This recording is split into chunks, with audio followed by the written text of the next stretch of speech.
call the meeting to order for the Clemson City Police Advisory Board meeting for August 29th. And we will start with our roll call. Myself, Lisa Robinson, present. Jackie Myers, present. Kevin Dahl, Present. Sandy Edge, Present. Stephen Plant, Present. welcome. Pablo Unda, Present. Elaine Masseri, Present. Winton Hunter, Here. and Sanaya Burns. Present. Welcome. Okay, we will now proceed with the Hey, Sanaya. approval. I'll say Oh, hello. yes, yes, we have two new members. We're pleased to have Stephen Plant from Clemson University with us, and Sanaya Burns Burns. as our high school representative. Thank you so much for being here. So we'll now begin with the approval of the agenda. Everyone should have it in front of them if you want to take a few minutes to just look over it, and if there are any edits or changes. If not, if we could get a motion to approve. So moved. Second. It's been moved and seconded. Any discussion? We'll call the question. No question, just wasn't here. It just wasn't here. Oh, okay. So abstain. Oh, okay, yes. All right, all those in favor? Okay.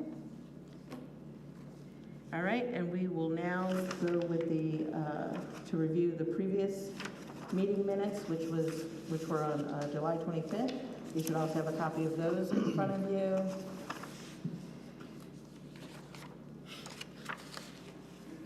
And those are also posted on the police department website as well.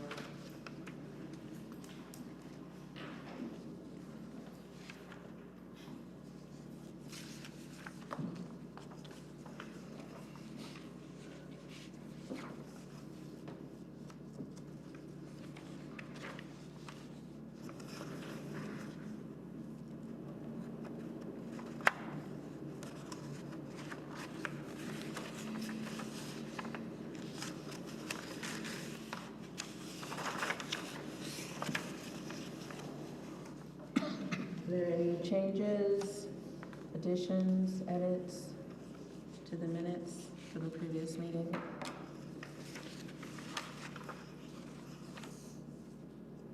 If there are none, if we can get a motion to approve the minutes.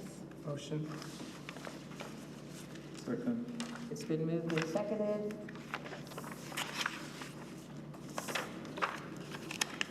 Any discussion? Second.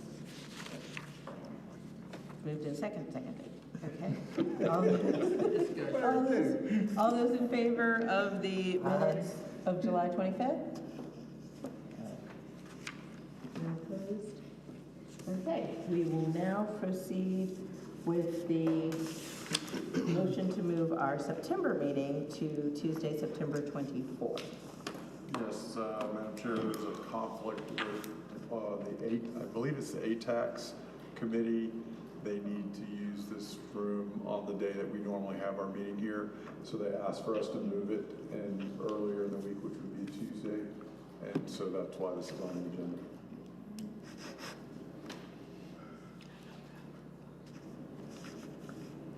All those in favor of moving the meeting time for September to Tuesday, September 24th?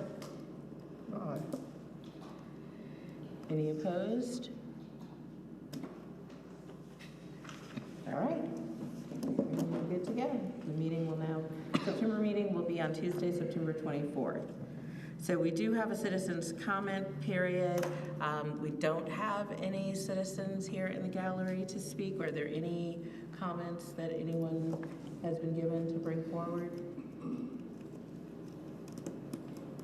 Okay, hearing none. We will now move on to the presentation by Sheriff Blankenship, and we appreciate you being here to speak with us today. Please. No, absolutely. I appreciate you calling me Sheriff Blankenship, but Okay. I guess I officially don't take office until January. Sheriff-elect. Sheriff-elect. Yeah. So, first off, I just want to thank you very much. It's my honor to be here to stand before you, to have the opportunity to share a little bit about myself. Well, I wasn't 100% sure what the Citizens Advisory Board was all about. I have a slight idea just based off of the title. But during my campaign, one of the things that, or ultimately I had three topics, three things that I told everyone that I wanted to focus with the sheriff's office, because I felt like the sheriff's office had done a good job at enforcing the laws. I thought that and I know that we've done a great job when it comes to drug enforcement. That's where I spent the majority of my career. I spent almost a dozen years in that capacity, and listened to recorded phone calls from our state prison where individuals that were involved in drug trafficking made the statement, "I will not send drugs to Pickens County because those boys are on it." So that is the highlight of my career thus far, is that I was able to obtain that kind of notoriety with some of the biggest drug dealers that have ever stepped foot in Pickens County. So I feel like we've done a very good job with that, but there were a few things that I felt like we have missed out on, some opportunities that we did not take advantage of. So I told everyone I had an ABC approach, and I have a degree in education, so I thought, something simple for me to remember from the stage, and also for people to remember to hold me accountable to when I take office. And the first is accountability. There are certain things that within the agency that I witnessed slip by, that I felt like us as an agency should do a little bit better job of holding ourselves accountable. But then there are other sister agencies that we work with that are created to serve our citizens, and the office of the sheriff should utilize his political prowess and his voice to take care of our citizens if those sister agencies were not upholding their end of the deal. When I say sister agencies, I'm speaking of departments like our solicitor's office, our judicial branch, the judges, any other entity that is supposed to be taking care of you guys, that their mission should be to serve you first, that every decision they make should be just like mine with a citizen first approach. So that accountability was the first thing I wanted to offer. I'm going to jump to B because that's why I'm here today. And C was community outreach. I hope if you follow anything that the sheriff's office is doing, that you've already seen an uptick in our sheriff's office taking the initiative to get out into the community and do something other than make arrests. Because at the end of the day, we can't arrest all of our problems away. It'll never happen. There have been laws on the books for centuries. People have been arrested over and over. Recidivism rates are through the roof. So the question is, how do we combat those issues? And my answer to that is through community outreach, through us working collectively together with as many different groups and organizations that are available to us that can help us impact our citizens. I'm going to preemptively brag on something that's taking place at the sheriff's office right now that no one actually knows about, but we have a trustee who is currently working towards getting his associate's degree while being incarcerated. I met with Oconee County several weeks ago, and they have programs where they are allowing their trustees to study different courses so that they can get different certifications, but it comes at a cost. Generally, the sheriff's office covers it through their sheriff's foundation, so it doesn't cost their citizens anything. But this particular situation is an individual who showed the initiative and the prowess to go out, fill out his own FAFSA, get his own student aid, and then pay for his education. All he needed was access. And I thought, what better way for us to fight recidivism than to give an individual who's currently incarcerated, who can see his dream, he can see where he wants to reach on the outside, and he knows that he can't be there if he goes right back into the situation he was in before with no opportunity. So we thought, what better thing to do than to give him that opportunity? And those are the types of things that I expect my officers to buy in and do with me. I'm a believer that what's important to the boss is important to the troops. And those things are important to me. Us getting out and being more engaged, more involved with our community are very important. At the end of the day, the sheriff's office should be the pinnacle of law enforcement within our county. We should champion ourselves at every outreach. We shouldn't piggyback off of Clemson. We shouldn't have to piggyback off of Easley. We shouldn't have to piggyback off of Pickens City. We should have our own initiatives. If anything, we should be setting the stage and the standard for what it looks like to serve your communities. So that was the C, is the community relations. I've warned many people, if you invite me to your house, I'll probably show up. And I'll be there for a while because I enjoy people, I enjoy conversations, but I like coffee. So make sure you brew me a pot of coffee. But the reason that I feel like I'm here, and I greatly appreciate the chief's invite, this was not something that I sought out. He came to me and said, I would love for you to come. We have a group of individuals that would love to meet you. They would love to hear about you. They would love to hear a little bit about your vision for the Pickens County Sheriff's Office. And the B is building relationships. Because at the end of the day, relationships is ultimately what it's all about. For us as the Sheriff's Office to be successful, one of the first strong relationships that we have to have are relationships with our municipalities. If Chief Campos feels like he can't call my cell phone 24 hours a day, 7 days a week, then I have failed as the Sheriff of Pickens County. Because he needs to know that at the drop of the hat, anything he needs from Pickens County, he's going to get it. The same is true for every one of our municipalities. I expect every chief to know that they have my cell phone number, and that if they call, I will answer, and I will come, and I will deliver any and everything that I can within my power and within the assets that we have as the Sheriff's Office. Now, I say that with the understanding that there's also the potential I will be calling, because the Sheriff's Office doesn't have it all. And I'm a humble person to know that I'm not the smartest man in the room. Rarely am I ever the smartest man in the room. But I am unashamed and unafraid to seek out the one that is more skilled than I and use them for the benefit of our citizens. So I want to have strong relationships with our municipalities. There's actually a topic that has been brought up that I am strongly considering that I have been against for years, which is titled under a task force for our drug enforcement investigations.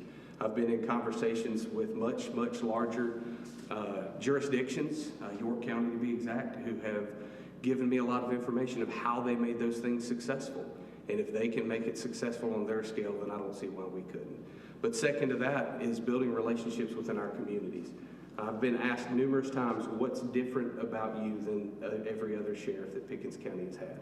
Now, luckily, most people still living today have only experienced 2 other sheriffs.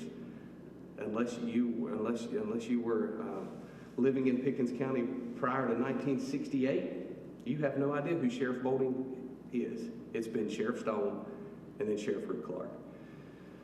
But the difference that I offer is being engaged in the communities. I have been asked, what's different about you for the minority communities? And I said, you call me and I'll be there. That's the first thing that'll be different. If you ask around and you ask, what neighborhoods did Tommy Blankenship go and knock doors on? They will tell you that I went to every neighborhood. It didn't matter if it was rich or poor, black, white. None of those things matter to me. And I told people, I said, I don't care if you're a Democrat, if you're a Republican, none of those things matter to me, because at the end of the day, I'm your sheriff. Regardless of your age, of your gender, none of those things matter. You are still a member of my society, and I believe that leadership through service is the only answer. So that's the first thing, and I make myself available. I'm here tonight, right? This is one of those steps. This is one of those proving grounds where I was invited, and I will come. Now, I know there will come a day where I'll be invited to more than one place at a time, and someone will have to receive a no answer. But I will try my best to make sure that those are very few and far in between. So that's kind of my platform in a whole. And I know I'm already elected, so that's no longer a platform. That's my promises. Those are the things that I promise to you, that you will see me engaged and involved. One of the great things that we are working on right now is some fentanyl education.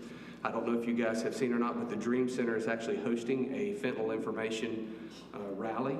They are partnering with Behavioral Health and Foothills Fentanyl Fight. Foothills Fentanyl Fight is a group of individuals, mostly parents, who have lost a loved one, usually a child, to a fentanyl poisoning. And for us on the law enforcement side, drugs have been illegal for a long time, and we are still fighting that fight. And we won't stop fighting it, but I'm aware of, I go back to one of my original statements, is we can't arrest away every problem. So this is one of those multifaceted approaches. We will enforce the law, we will arrest the offenders, but we also have behavioral health now in our detention facility trying to combat the use of illicit drugs. We are partnering with them for the education portion, and that's something that I offer because I know I have an eclectic group of individuals that exist within the community. If you have any civic organization, any group of individuals that want to sit down and hear about the dangers of fentanyl, we will be there. We will 100% come. Because at the end of the day, our goal and my goal is to make a difference. I've always said that I want to leave things better than I found it in every situation. I know I've won the election, but one of my favorite quotes is, success is not permanent and failure is not final. And this is just the first step in a very excited path of my tenure as sheriff. And I hope that you all would join hands with me because I can't do it on my own. We as a law enforcement entity can't do it on our own. We need people just like you throughout the county to partner with us, to grab hands and say, let's make a difference in our community. Do you guys have any questions? Thank you very much. I have one. Yes, sir. Oh, yeah, question. Sorry, that may have been all over the place. Wasn't sure what you guys wanted to. Oh, no, that's great. Yeah, that's great. It I'm answered a lot sure of we may have questions. some questions. Yeah. With the fentanyl group that you have, and you say you bring those people, would it be possible for them to come in and talk with us? Here? Yeah. Absolutely. And it's whoever you want to hear from. We have, it's a combination of a lot of different individuals that buy into this. And we all look at it from a different lens, a different perspective. We have parents that have lost loved ones that come and they share about it.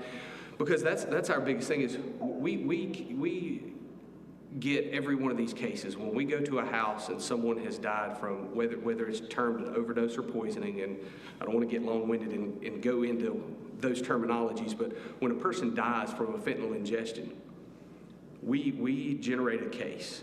Because at the end of the day, somebody provided them that. They didn't just make it out of thin air. So someone has robbed this person of life. Even if they ingested it intentionally, someone still did something to provide them the means to their own death. Rarely did they use it with the intention of death. So what we heard from these parents every time we would talk to them is the day after they would say, I wish I knew now, or I wish I knew then what I know now. Because they have become true professionals of what it looks like to see someone in that downward spiral. Most of them go through some sort of rehabilitation program, think they're in the clear, and then that's when they end up overdosing or succumbing to the poisoning. So we have, they usually come with us. Behavioral health is a big pull for us because they offer all of the different treatment options, whether it's medical assisted treatment, they offer Narcan, and that's one of the reasons we like to bring as much of the public in as we can, because you never know who may be suffering, and that's the unique thing about fentanyl is it knows no jurisdictional lines, it knows no socioeconomic lines, it knows no age, race, it doesn't matter. We have seen people affected across the board because of and it ultimately goes back to the opioid epidemics. But yes, I'm certain, especially if you would want to have public, if you'd want to have the public in, we would jump at the opportunity to share that information. That's yeah, I think that would be a good topic to talk about. You mentioned community engagement and interactions. Can you tell us what your plans are for interacting with the youth in our county? And then I have another question that's not related to that, but can you tell us a little bit about the mental health interventions? It's kind of your philosophy on that.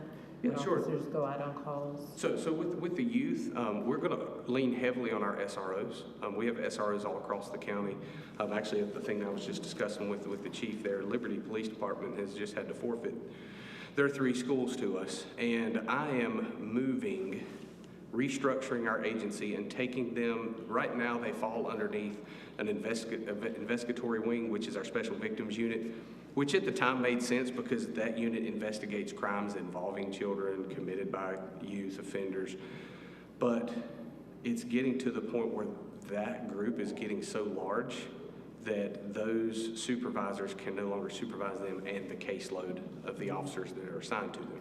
So I am shifting our SROs over underneath our administrative support unit where they're going to their primary function is going to be training and recruiting. Part of that recruiting is also the public outreach, because that division within the sheriff's office does internal affairs and public affairs. I actually fall underneath that one right now.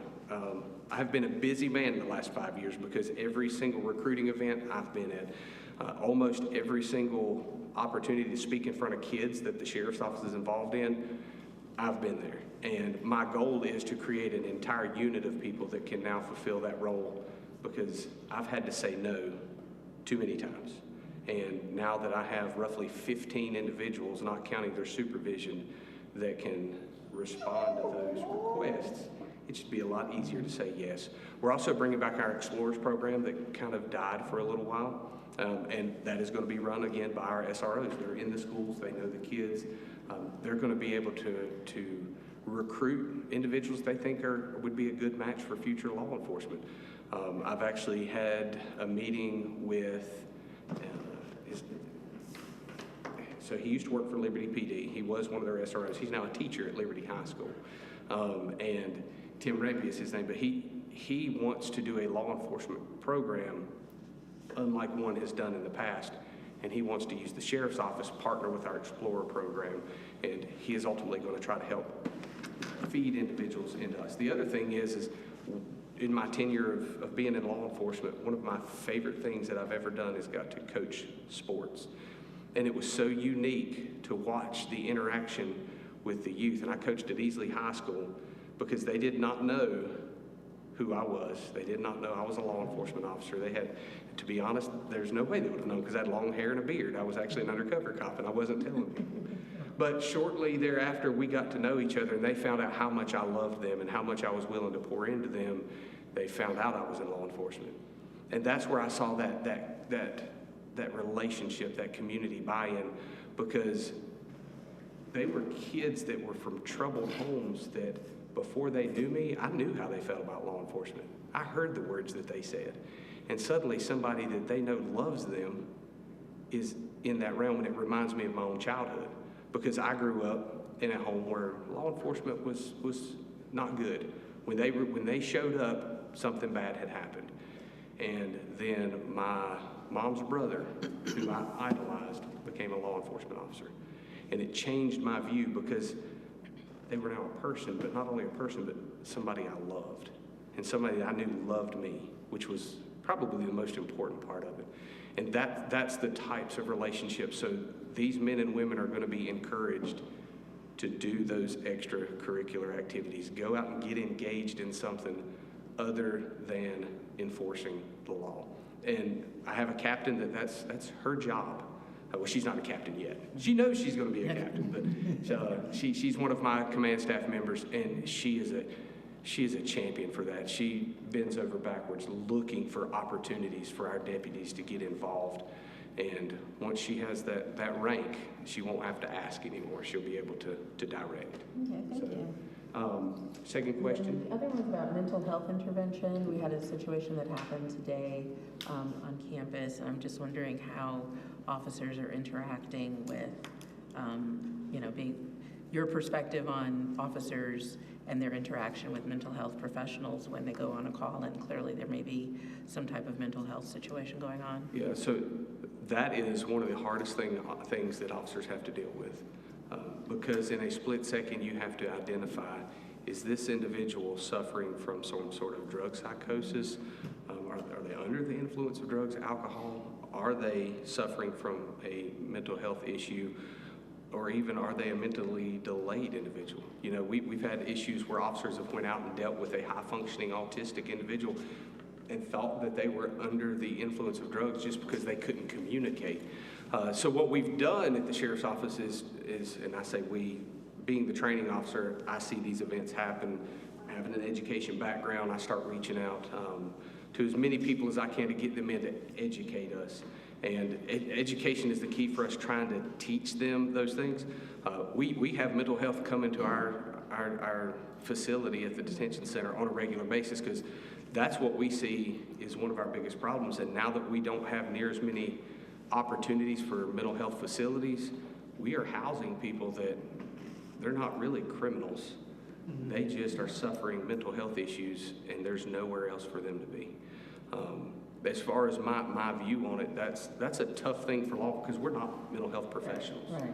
We're not. We have got to have partners, kind of just like the drug thing. We're going to have partners that can join us in trying to find ways to mitigate these issues, because when you go on scene and you're dealing with someone who you have no idea which one it is, it makes it very difficult, because at the end of the day, that officer still has a protocol. They still have rules, regulations. They have their use of force continuum they have to follow, and they still have to keep themselves and other people on scene safe. And that's where we try to utilize mental health as much as we can, but where it's very limited, especially in the evening times, majority of the time we end up using our medical facilities. We end up calling EMS, seeing if they'll transport the individual to the hospital to be evaluated. And then at that point in time, if there is sustainable evidence to believe that they need to be involuntarily committed, the hospital will go through that process.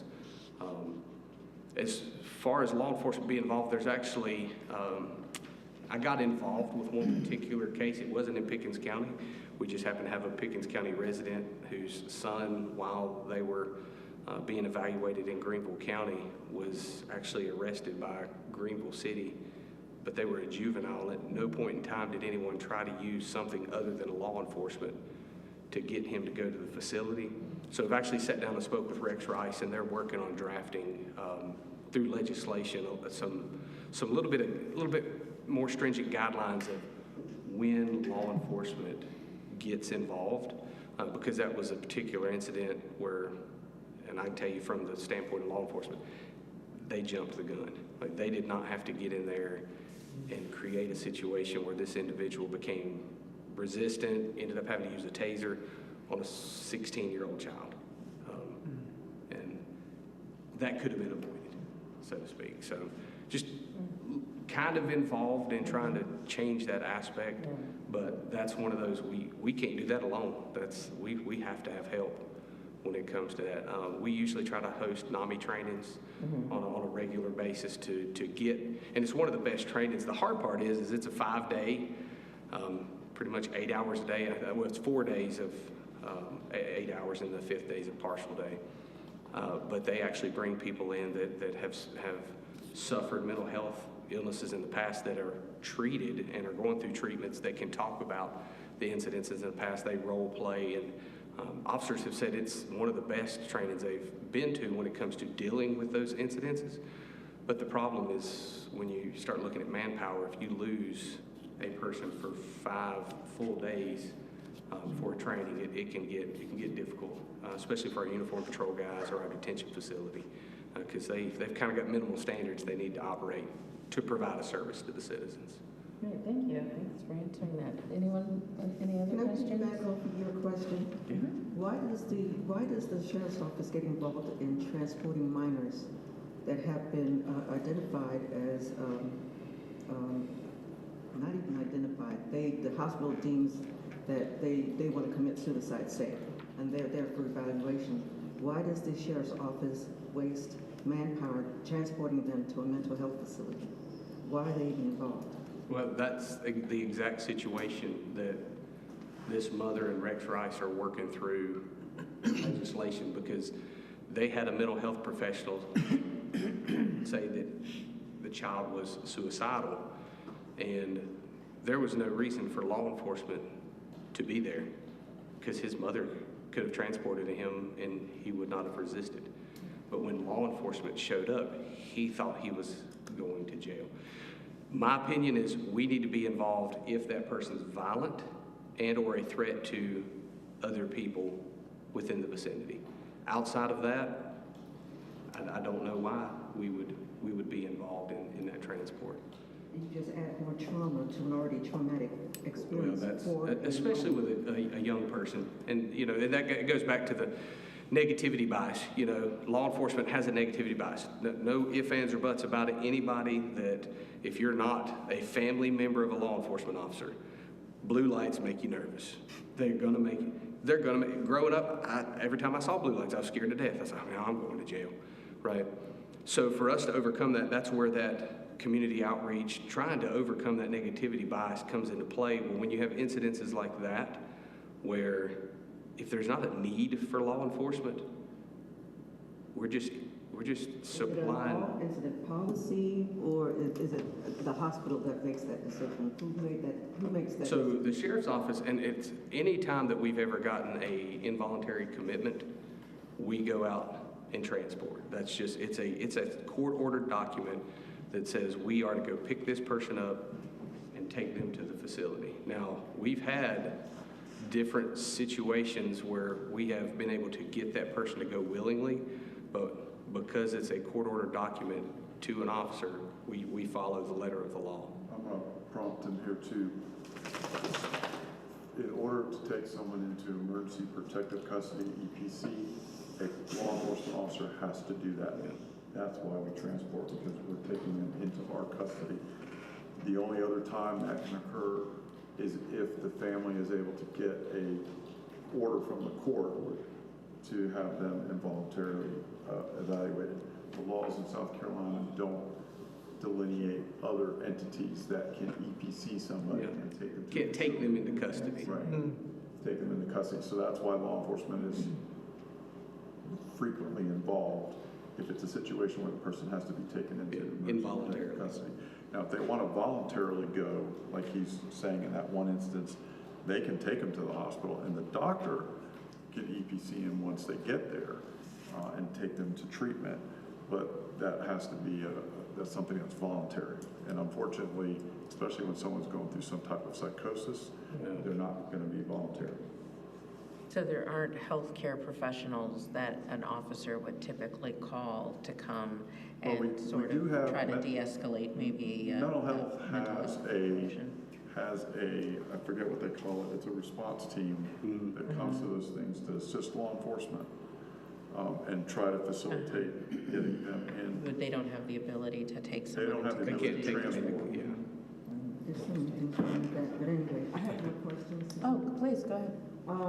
You were talking about the education program. Do you have any statistics or data about how it's helped the recidivism, the rate? So as far as what Oconee County has going on, they have statistics. I sat in a room and they shared it with us.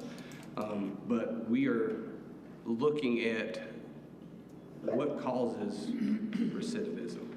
What's the root cause? Usually it's a drug addiction, something of that nature. But the other thing is when a person's been inside of a facility for any amount of time, and then you put them right back in the same situation they were in, where number one, if they had a job, they don't have a job anymore. They don't have an additional set of skills. They don't have anything to give them an opportunity to better their situation. It's only natural that they return to the same thing that they knew before they were there. That's one of the things with when people go through rehabilitation.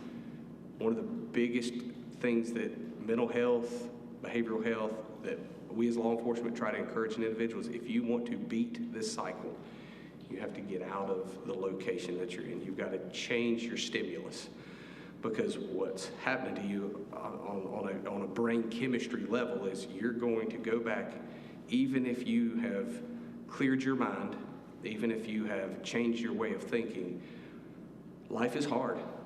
You will never go without some sort of difficult journey. And when that happens, you're going to be tempted to go back to where you were before. And the brain has already hardwired its reward system, and it's very difficult to overcome that. If it's kind of like an alcoholic, if you take them and you put them in a bar, they're much more likely to drink alcohol. So you don't remember the data? But I don't have the data, so to speak. But it's one of those, I'll try anything, even if I don't have numbers to say, hey, if this many people, because it's new for them as well. They just started this last year. They had 6 trustee inmates that went through a certification program. They also have a life after lockup program where the county actually keeps 6 positions within their county open, so that when they have a state inmate that's ready to be released, they take them to Columbia, they get released, and then they bring them right back. They give them a job that gives them a salary and benefits. Thus far, of the 6 that went through the program, 3 of them are still there. They haven't matched their release date. 2 of them got out. 1 of them still has a job with the county, is still working, and another actually went on to further his education, got his CDL, still lives not far from the sheriff's office, and seems to be doing really well. Of course, you know I have a dog. What I do is and everybody knows this, I say it all the time, is I would go to the shelters and find dogs, evaluate dogs, and train them for veterans suffering from PTSD. And what I learned is that some of the inmates would work there. Do you still have that program? Because it seemed to be successful. I don't know if we have any inmates assigned to the animal shelter or not, but I can check. Yeah, I had one inmate down at Oconee. It's a different county, but Yeah. they worked with Pickens as well. He was great. He would recommend dogs, and of the dogs he recommended to me, as 4 of them are still working with the veterans, and they turned out to be really great dogs. Do you use our shelter out there on prison camp? Well, it used to be I prison camp. used to, Okay. until I found out they were a kill shelter. Yes. But I used to, and that's another way I found out about the program as well. Yeah. And that's where I got 3 of my dogs, and they're still with the program as well. So I found that to be, I find that program is very successful in other places in my research before I started doing it. And when I found out it was being done here, I thought it was great. I was wondering if you are still plan to continue that program, or if it's still running? Or... And we do have trustees, and if they are out there, I absolutely. So I had a conversation with one of our trustees. It's actually the one going through the college courses now. And he asked me what my plan for the program was, and did I plan on maintaining? I said, yes, I'd love for it to be more robust. I said, you have to understand that the trustee program is mutually beneficial for us as it is you. We get a much reduced cost of labor. You guys are here, you're doing jobs that we would have to outsource, that would cost us tremendous amounts of money to get accomplished. I mean, just the guys that clean our office when they come through, mop the floors and take the trash out, for us to pay for that would be exponentially higher. I said, but the other thing that you may not understand that is important to me is, number one, you're building relationships with people here who want to see you succeed. It sounds bad, but we don't want to see you come back, not in this capacity. I said, you're also learning job skills. And I said, I'm not saying that you're getting better at cleaning the floor, but you're learning how to interact with individuals on a professional level. That's something you're not getting out here on the street slinging dope. And I told him, I said, that's my desire, is that we find a way to make you better. Okay, that was my last question. Yeah. Thank you. Okay, thank you. Anyone else have any Yeah, I have- questions, Elaine? yeah, And then I I'd think we probably like need to follow wrap up up a little with bit so we can proceed. animals myself. I was with a group that actually, a couple of years back, went to Pickens County Council to talk about making some changes in the animal abuse laws. And we were 50% successful, which I figured. I would like to know, the problem, as I understand it from the people that run the nonprofits, is that, and correct me if I'm wrong, is that when an animal is picked up in Pickens County, let's say, for an abuse situation, it goes to the shelter. But they'll only keep that animal for a certain amount of time. 45 days.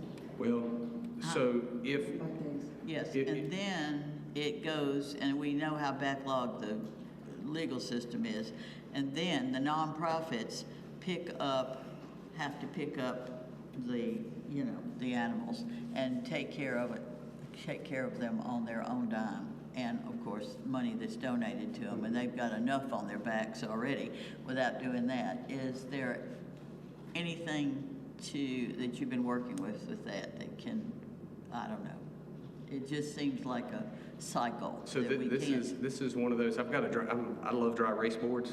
I'm a scribbler, some idea. So I had one of our animal enforcement guys come through. He's actually the supervisor of the unit. He said, we have to do something because the system's kind of broken. He said, our shelter's overcrowded. He said, the ladies that were hired there came to take care of animals. They did not accept this job to have to euthanize animals. They did not plan on working at a kill shelter. And we are at a point where they don't have an option outside of having other individuals come and adopt the animals, to take them off of their hands, because we don't have the space to keep them all. With an animal that's taken as part of a case, though, those dogs have to be maintained until the adjudication of the case because they're evidence. And there's new, and I just was reading over the new law that went through as far as if you're found guilty or if you sign the dog over, then you never get the dog back either way. I use dog, I mean, it could be any animal. Then there's also, if you don't sign it over, we can, basically the state will, or the county will sue this individual for the money that it cost to maintain the dog over the period of time. Even if they win their case and get the dog back, they still have to pay for that. So if the animal was to go to a shelter, that shelter will have to push for that money through the court system to get repaid. If they don't ask for it, they won't get rewarded. It's kind of like a restitution. But they can get that money back now, but it has to be requested through the prosecutorial body. Okay, well, that's good to know. Part of where her question is coming from is we've had cases where the shelter only held the animal for a certain amount of time and then gave the animal back to the alleged abuser before the case went to court. Yeah. And that put everybody upset about that. Yeah, I would say. And some of the conundrum here is municipal cases versus state cases. So you have dogs getting picked up in the municipality and charged under municipal law, sent to the shelter. Well, because it's not a county case, and the shelter would usually give it back to the owner because the ownership of the dog has not been ruled on yet. So giving it to someone else or a nonprofit or whatever, you're giving somebody else's property to another entity. So that's part of the conundrum here, and that's part of where her question is coming from. Oh, absolutely. Well, that's a mistake. I mean, if you just look at rule of law, that is a violation of your evidence custodian. You can't. We have to maintain all evidence of a case until it's adjudicated. And I think that's what Margaret was saying. That was her, Margaret Thompson? Yes. That was her issue, that it's like you're giving the evidence back to the perpetrator. It's kind of crazy. Yeah, it's kind of crazy, yeah. We haven't had a case recently in the last 2 years, so I can't speak for that. Yeah. But shortly after I got here, we had a couple of cases, and that's exactly what happened. Well, and my understanding is that, and I've got the law printed out sitting on my desk because that's what me and Sergeant Anthony were talking about, is that the new law is supposed to prevent, first off, you're not allowed to give it back until the adjudication of the case. And if they're found guilty, I think it's at the discretion of the court whether or not they're rewarded the animal. If it's a minor offense that's what you'd call adjustable or fixable, and the individual can prove that they can provide appropriate living accommodations for the animal, that they may be able to get it returned, but they'll still owe that money. And the crazy thing about the law is it's not automatically dictated by the court. It has to be requested by the homing facility. Well, I'm glad to see that we're being more proactive about that because it has been a problem. And it's not as much a problem in Pickens County as I see it is in Anderson County. They are confiscating hundreds of dogs over there, and it's, I don't even know how they house all those dogs. I'm not going to say their problem's bigger than ours.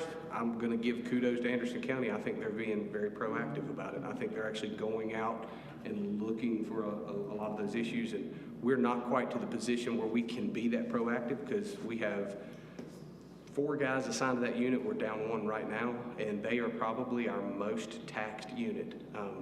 And it's why we've had this job open, and we've had 0 applicants that want to work animal enforcement because they feel like you're stuck between a rock and a hard place when it comes to dealing with animals, as well as that's a busy job, and they stay covered up. So I've actually had some talks with Margaret about what they have going on in Anderson, hoping that one day we'll have the manpower to have an investigator assigned to that unit that will actually proactively go out and work these cases, find individuals that are, some of the atrocities I've seen in Anderson are outside the realm of my understanding of how you treat your animal that way. Exactly. And just one other quick thing. When we were up there, month after month, with trying to get the laws changed, of course, it's never been an issue for me, but there were several groups of people that came up there that had people next to their neighborhoods, let's say, let their properties go in, for lack of a better word, disarray, deterioration, terrible, terrible. There's one right up here between here and Daniel High School. And it took those people a long time to get it solved, I can tell you, until the whole neighborhood had to show up down there. I mean, we were just there watching all this. I hope that y'all would be more proactive about that, because this impacts people, a lot of neighborhoods. It does, and it's one of those things too, and I would stand before you and ask for some grace and some patience, because we are dictated by the law. And just because a residence within the county is unsightly to some, we still have to have laws that govern the ability to enter their premises, to uphold before any arrests or anything could be made. And I think our county council has been working pretty diligently on trying to come up with some county ordinances that balance the owner's rights versus your rights as a next door neighbor. Yeah. And I go back, I think of the comment, one man's liberty ends, his liberty to swing his fist ends at the nose of the other person's face. That you've got the right to live the way you want and do the things you want. That's the great thing about America, until it starts to negatively impact another citizen. And that's what laws are supposed to be designed for, is that moment where you're infringing on the civil liberties of another individual. And I know they're battling on it. They battle back and forth. And it's interesting conversations, and I enjoy it. I'm a freedom lover. I believe that you have the right, if you want to paint your house pink and purple and have gray shades and do whatever, have at it. But if your lifestyle starts to impede on my pursuit of happiness, my own civil rights, then that's where we start to have an issue. Well, Sheriff-elect, We thank have you. to- We really appreciate you coming here and answering our questions and telling us a little good bit questions. about what you plan to do here in the county. And if we have further questions or want to follow up with you, may we just shoot you an email message? Absolutely. What's the best way? Yeah. Yeah, reach out to me, call my cell phone.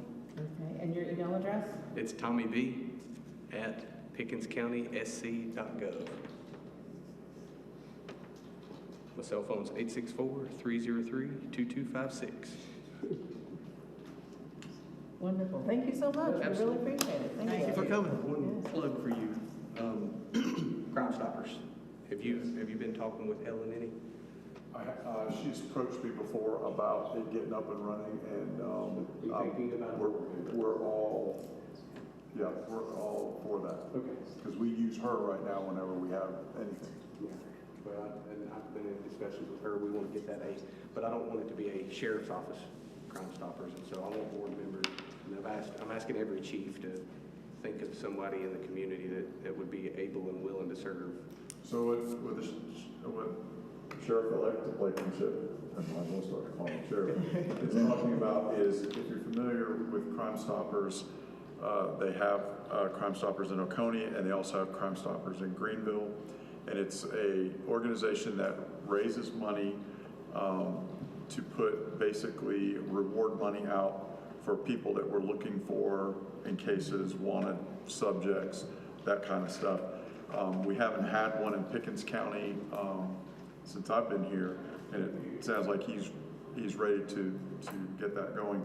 But what we need are board members, because it is a citizen-run entity, so we need people that are willing to sit on the board and help with that. And it's a nonprofit 501c3 type thing where they raise the money, and it's very elaborate.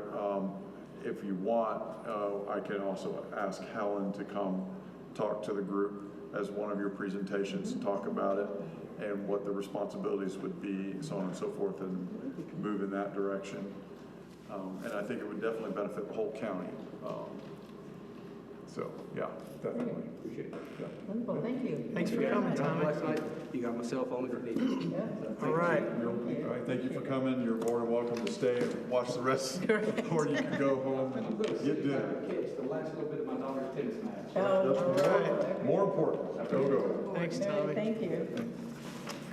Okay, we can move on now to the department status and staffing review. Chief? Yes, so as far as department status review, we have 2 officer vacancies. Unfortunately, we had to ask one officer to leave, so that created the vacancy. We have 2 officers that are in field training. Both of them are certified officers, came from other agencies, so their training is condensed. We have 2 dispatcher positions open. We will be doing a job offer this week on one of those positions, and the other position is a former dispatcher that, because of retirement rules, had to stay out for a year before she came back. So she's in the process, so we think we're going to have both of those filled here within the next month or so. As far as our initiatives, Age ID, the ID scanning software is back online again, and our establishments are using them again. So we, at the beginning of the school year, we met with all the bars downtown, had an open meeting with them.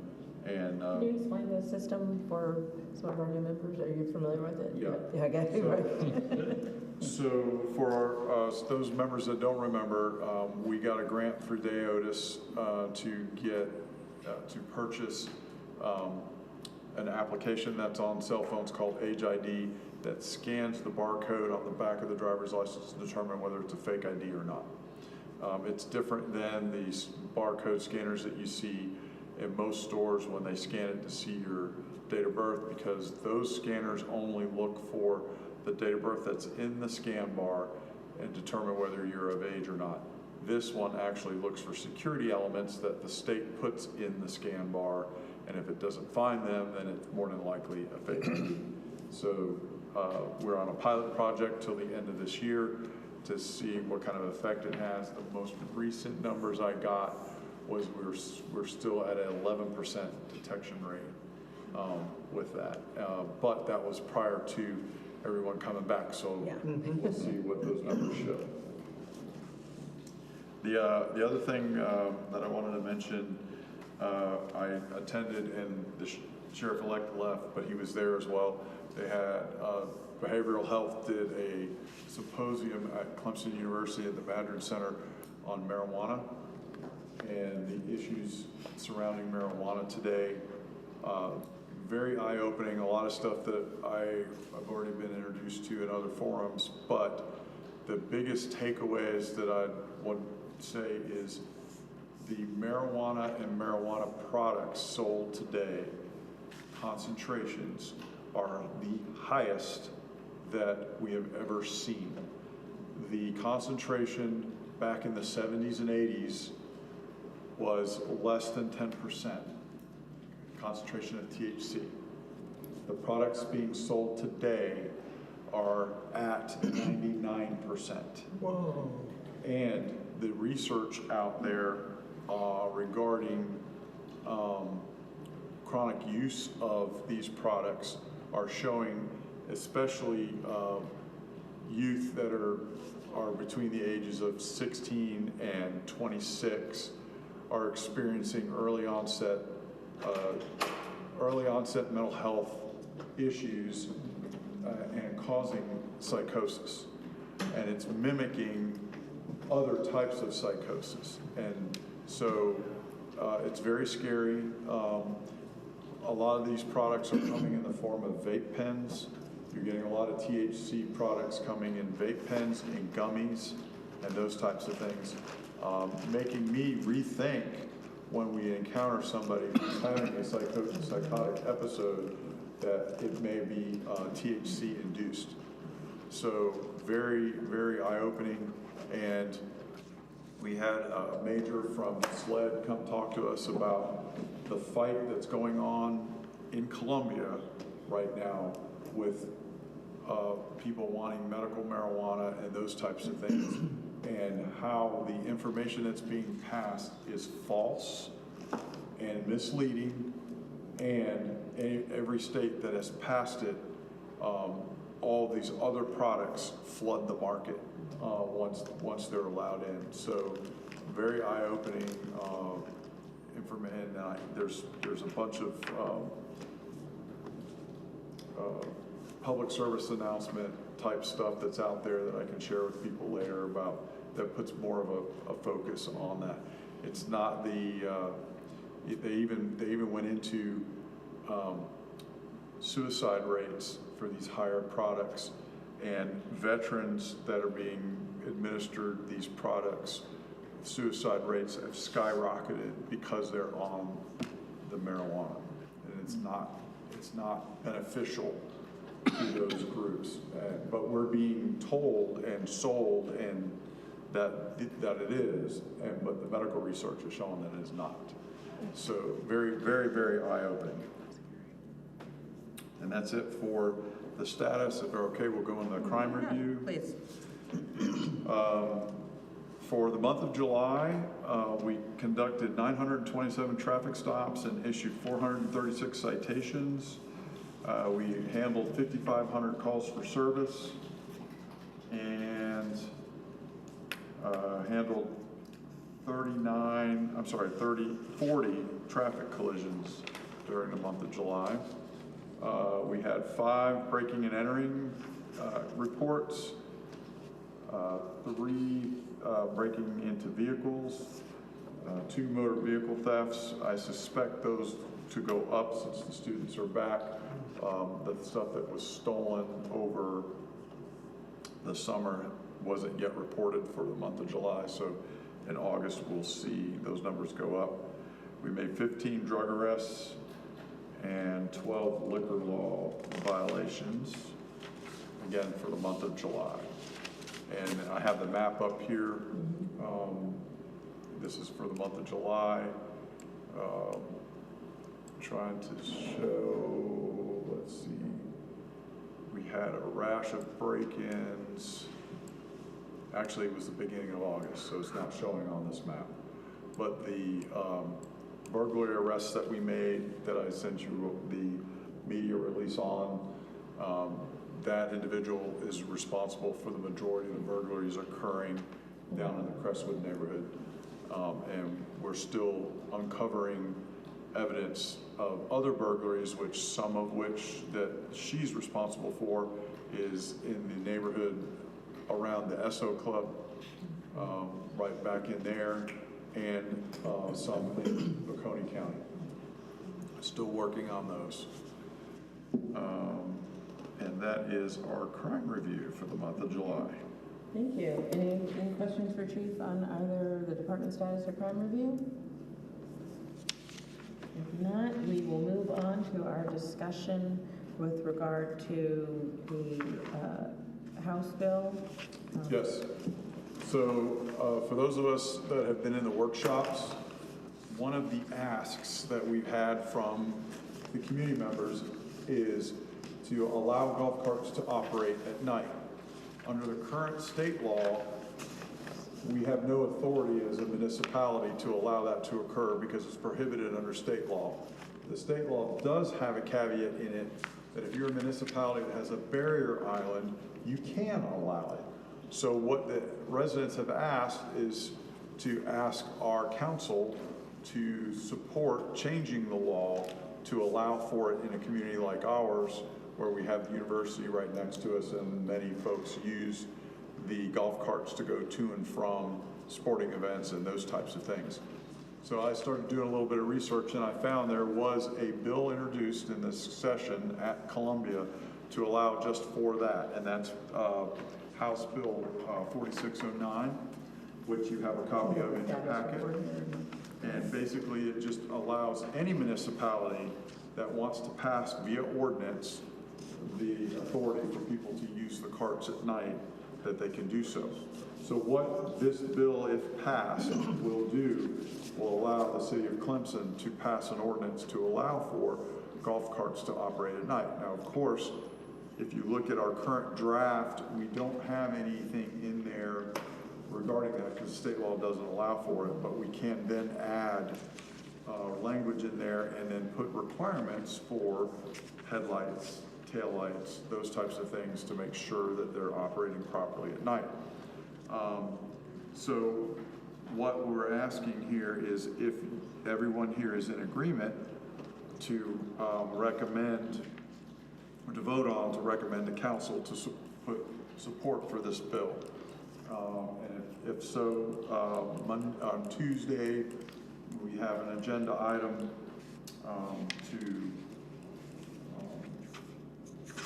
to council to have a discussion about them supporting it.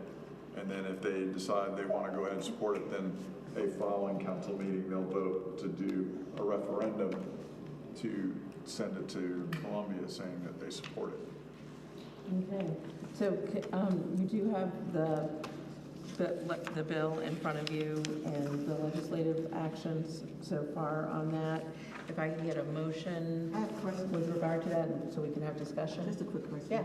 What's the timeline? Is there a timeline or a guesstimation? It's in subcommittee right now, so I don't have a timeline. It just depends on how long. I think it's in the transportation subcommittee right now. So I reached out to Jerry Carter, and he confirmed it's sitting in subcommittee, and there's no way for them to know how fast it's going to go. I don't know, I have not seen a corresponding Senate bill with this on it. I've only seen 2 House bills. So it's going to be, one of the recommendations is to reach out to, say, Senator Alexander to gain his support for it as well, but that's something council will have to decide. Thank you. Okay, can I get a motion with regard to making a recommendation to council to support the House Bill 4609? I make a recommendation that come to pass, please. You recommend it? Okay. Is there a second on that? Second. Okay. It's been moved and seconded. Any discussion? Okay, and call the question. All those in favor of the motion? Aye. Aye. Opposed? Abstentions? Okay. So anyone that would like to come to the council meeting on Tuesday to answer any questions council may have about this during the discussion, feel free to come. This coming Tuesday. This coming Tuesday. Monday is a holiday. And so they're, if they're favorable to this, they are still though reviewing the So the ordinance city hasn't, ordinance. yeah, so let me give you the status on the city ordinance. The city ordinance is kind of on hold right now, not necessarily for this bill per se. I still have not received a copy of the university's policy that they're still in revision on about what they're going to do about permitting golf carts. And I think I sent an email to you all mentioning that, mentioning the part of the bill that we would have to, as part of the ordinance that we would have to consider about how we would permit. So if the university decides that they're only going to permit carts that the university owns, and it's not going to apply to anybody who visits the university, then we can make a decision of how we want to move forward. But if the university decides that they're going to allow people who are not affiliated with the university, that are visiting the university, to get some type of permit to use the cart on campus, then we're going to have to decide, are we going to allow those same people to use carts within the city? And see what the temperature or tolerance is of our citizens to allow that to occur, because we really don't know that yet. We have some citizens that are for allowing people from outside to use golf carts in the city, and then we have some citizens that are not for that, that should be exclusive to city residents, city business owners, city property owners. So until we know that from the university, I don't recommend moving any further with the ordinance, not to mention where this bill is. And regardless, if the bill doesn't pass, we wouldn't be able to allow people to do it. If the bill passes, then we would have to address it in the ordinance. So if it doesn't pass or it gets pushed to the next year, we could still pass an ordinance once we know what the university is going to do. That's kind of the thing. I mean, they're our neighbor, and we have to take that into consideration as to how we're going to move Right, forward. because it's going to impact what, okay. The next thing that we have on the agenda is the requested presentations. I think from Sheriff-elect Blankenship's presentation, we discussed maybe having someone come from the fentanyl education program. So that's one that's on the radar. And then the city attorney was going to... I did not ask him again. Okay. But he thoroughly apologized, Okay. realizing he missed it. I know his plate is pretty full right now, so let me see what his availability is coming up. The other thing that I would like to mention is Clemson University Mental Health Co-Responder Unit is started. So there is a mental health clinician paired with a police officer that is on Clemson University, and they got that through a grant, and part of the grant was support from surrounding agencies, of which we are one of the supporters.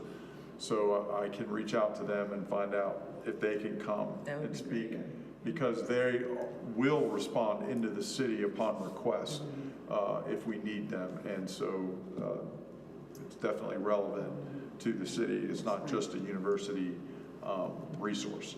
So I can reach out to them and get them on the schedule. No, that would be good. That is great. Are there any other suggestions? Or that seems like those three would be great to get. The only other thing is, as you know, the new deputy chief at the university is Chris Harrington.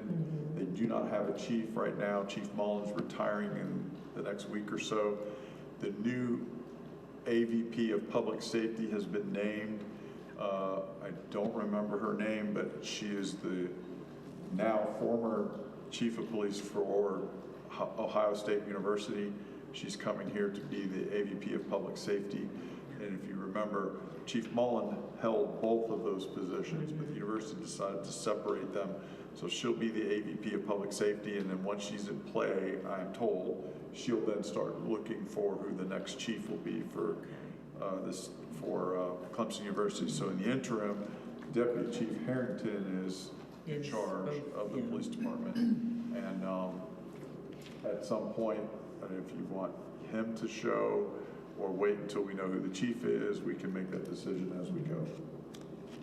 I think it might be good to wait until we know who the chief is going to be. About that person. The next thing we have is board member open discussion. Are there any items, comments? Yeah. Can you talk a little bit about I saw on the news what they were talking about, the lowering the speed limit or whatnot? Sure. And that was an item I was going to talk about anyway before we finished. So the agenda item was a little misleading in the way it was written. A prior council meeting, one of our citizens wrote an email to council asking at what speed is too fast for a neighborhood. And as a result, Bob Brookover, one of our council members, spoke up and said, well, I think we need to drop it to 20 miles per hour. Well, Bob was vocal about this when we decided to change the ordinance to go from 35, which is under the state law, to 25 if it's not marked. And so we adopted as a city, 25 being the maximum speed limit inside of a residential neighborhood. At the time when Bob spoke up, if you're not familiar with it, I encourage you to do some Googling. It's called 20 is Plenty. It's an initiative that started overseas, that was adopted by the United Nations, and there are several towns inside the United States that have started going this route in dropping to 20 miles per hour. What the discussion item was about was, should we do that, and how do we go about doing that, and should we put a city policy together about the speeds in residential neighborhoods. One of the things that we are talking about is what other engineering things can we do to help lower the speeds in neighborhoods? How do we redesign roads? A lot of people have asked for speed bumps. Well, now we have people in neighborhoods that have speed bumps that want them removed. And the reason for that is because of, because they're the ones that drive over them the most, because they live in that neighborhood. And the people that they want to slow down either are not slowing down or they're driving around them. And so the desired effect is not occurring in the neighborhoods. So through engineering design, through narrowing of roads, through speed tables, through other innovative things that are being done around the country, that's the kind of policy that they want to put in place. The other thing that council approved was the automated speed sign that's on Issaquena Trail. They wanted to fund more of those to be put in some of the neighborhoods as a way of trying to deter and slow down traffic. Bob Brookover had one of our mobile signs. He didn't put it in his yard. We put it there because there was some work being done. The traffic was being rerouted and we were getting complaints in the neighborhood. And Bob said, you could put it in front of my house if you want to. So he got to sit on his porch and watch how it worked and how it affected the flow of traffic. So because of that, he was a proponent of having more of those put up around town through some of the cut-through neighborhoods in an attempt to slow some of the traffic down. So they voted, we had some extra funds from another source that became available to buy 8 more of those to put through the neighborhoods. In your opinion, are those effective? Are they? In my opinion, I believe they are, because they do 2 things. Well, actually, 3 things. It's a visual indication to the person who's going down the road and not paying attention to their speed limit or their speedometer of how fast they're going and going, oh, wait a minute, I'm going too fast. Okay, where we should be paying attention to our speedometer as human beings, our minds in our 50 different places, and it's a good indication. It's also a good indication to people who are not in the car and see the car coming down the road that say, oh, that guy's doing 50 miles an hour. And you look at the sign and they go, oh, wait a minute, he's not going that fast, but he's still going fast. So it kind of educates on both ends. And I think because everybody can see how fast the car is going, it's more of like a peer pressure type of a thing. Oh, I think I need to slow down because the thing is showing how fast I'm going. When the car is going down the road, it's your perception of how fast they're going, but it's telling you how fast they're actually going. So I think they are effective. And so once they're purchased, we'll have to, I'm working with the city engineer to figure out where we need to put them. One of the resources that the city engineer has is there are companies that collect cell phone data and speed and to show what the average speeds are on roads. I can talk for 20 minutes about how it does it, but it's an anonymous way of seeing how fast traffic is averaging on these streets and on these roads. And so we'll probably use that not only for our enforcement purposes, but for where we'll put these signs, and then down the road see how effective they are slowing traffic. So along those lines, while I'm talking about this, while we go through this process, this is also 20 is plenty is kind of tied into, if you may have heard, Vision Zero. Vision Zero is an initiative to lower traffic-related deaths to zero. So that's another initiative that's out there, and that advocates for city ordinance to put different measures in place to design roads and speeds and such to further advocate for zero traffic deaths. Now, fortunately, in our community, the only traffic death recently that we experienced, unfortunately, was a DUI-related crash on Old Stone Church, I think at the end of the spring. The one before that, if memory serves me correctly, was someone who we thought had a medical episode up here before they got into the crash. Fortunately, we don't have a lot of deaths in our community right now, but we still need to design the roads in such a way that would be less likely to have a death occur. Thank you. Jackie, did you have a question? Or? No, I was, I did, but I forgot. Go ahead. Okay, anything else for open Oh, discussion? yes, I remember now. Sorry. Yeah, I know we talked about this before, we're not allowed to take pictures, right? Pictures of. And send them. Of traffic violations.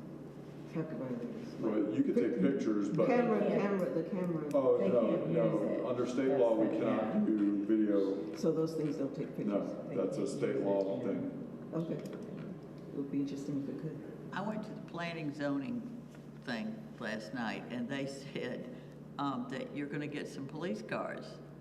It's been approved. Is Yeah, that so true? we got- That's good, that's great. The money there was money savings in the bridge repairs on Thomas Green that our engineer was able to get that bridge repair for a lot less than what they initially anticipated. So the money that was budgeted in the budget year for that, the leftover, is what funded 2 more police cars, so from 5 to 7.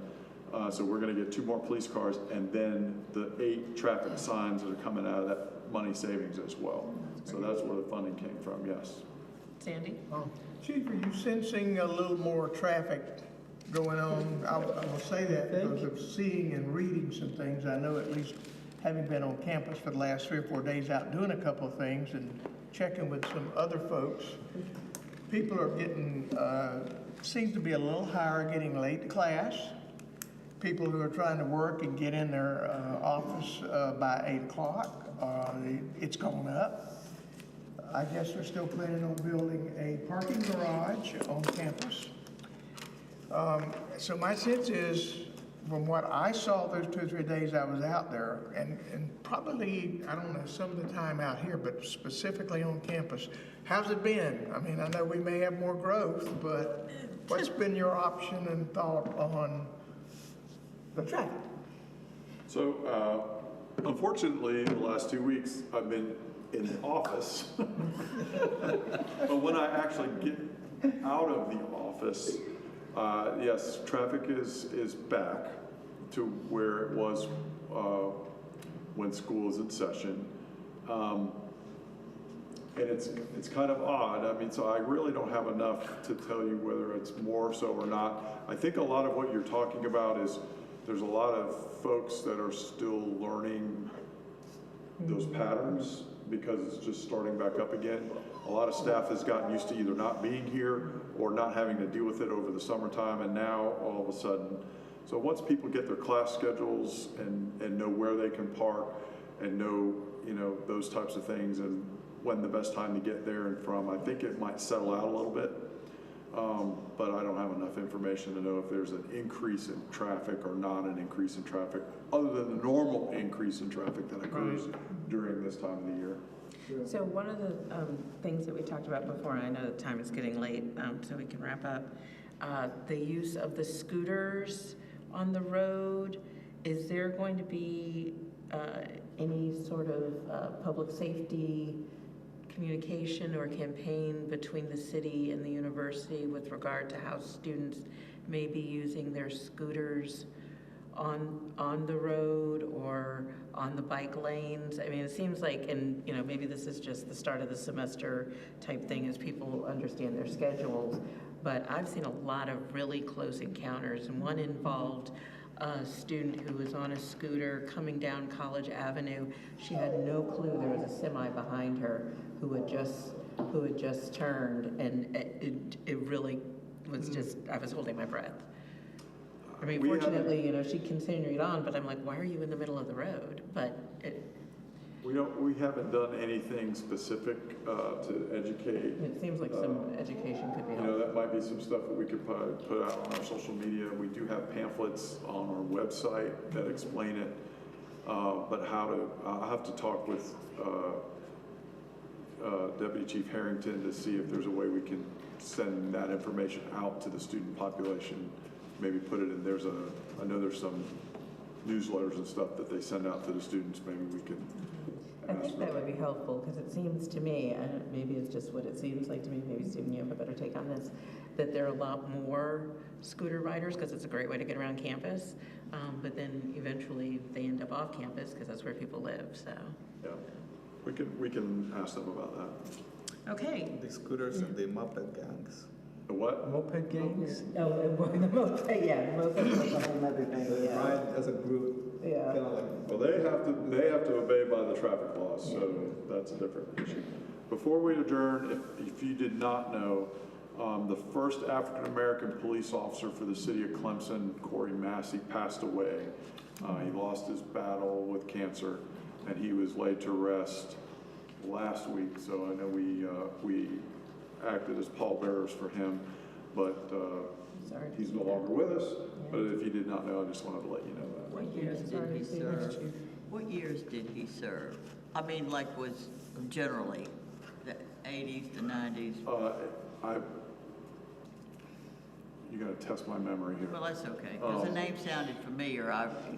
Well, he worked for the university, and retired from the university in the housing department. But he was one of the first African Americans to attend Daniel High School when they integrated, he and his sister. Right. And so that may be where you recognize his name. And then he became a police officer with us. I want to say it was in the 70s. I'm pretty sure it was in the 70s, but 1970. He was with the city for a brief period of time, and then went to work for the sheriff's office, and was a deputy for the sheriff's office for a number of years before he left and then came to the university. Yeah. So I believe that was his, His name was familiar. yep. Okay, if there's nothing further, can we get a motion to adjourn? Motion. Second. Moved and seconded. All those in favor? All right, thank you very much. So the